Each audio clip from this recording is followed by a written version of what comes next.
আসসালামু আলাইকুম। আজকে আম্মু আপনাদের সামনে দারুণ স্বাদের একটি ভর্তা রেসিপি শেয়ার করতে চলেছি।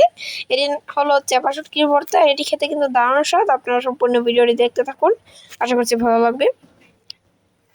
তো এটি বানানোর জন্য আমি একটি ব্লেন্ডার জারে কয়েকটি শুকনো মরিচ এবং চাপা শুটকি বেশ খানিকটা দিয়ে পেস্ট করে নিল। তারপর এখানে বেশ খানিকটা রসুনের কোয়া এবং পেঁয়াজ কুচি দিয়ে ভালো করে ব্লেন্ড করে নিল। এরপর যে এখানের মধ্যে পরিমাণ মতো সয়াবিন তেলে বেশ খানিকটা পেঁয়াজ কুচি অ্যাড করে দিল। এখানে পেঁয়াজের পরিমাণটা আপনারা একটু বাড়িয়ে দিতে হয়। তারপর এখানে আমাদের আগে যে পেস্ট করা ইনগ্রিডিয়েন্টসগুলো ছিল এগুলো অ্যাড করার পর আবার নাড়াচাড়া দিয়ে এটিকে ভালো করে মিশিয়ে নিচ্ছি।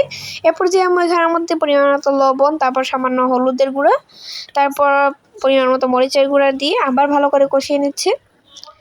এরপর যে এখানের মধ্যে আম্মু সামান্য একটু পানি অ্যাড করে দিল। এখানে আপনারা বেশি পানি অ্যাড করবেন না, পানিটা দেওয়ার সময় স্কিপ হয়ে গেছে তাই দেখাতে পারিনি। তো এর পর্যায়ে এইভাবে নাড়াচাড়া দিয়ে এটিকে যখন তেল ছেড়ে দিবে এবং শুকিয়ে আসবে, এ পর্যায়ে নামিয়ে নিলে কিন্তু তৈরি হয়ে যাবে আমাদের এই দারুণ স্বাদের চাপা শুটকির ভর্তা। এটি কিন্তু আপনার নাগা মরিচের সাথে পরিবেশন করতে পারেন। ভিডিওটি ভালো লাগলে অবশ্যই লাইক করে দেবেন, চ্যানেল নতুন হয়ে থাকলে সাবস্ক্রাইব করতে ভুলবেন না। আল্লাহ হাফেজ।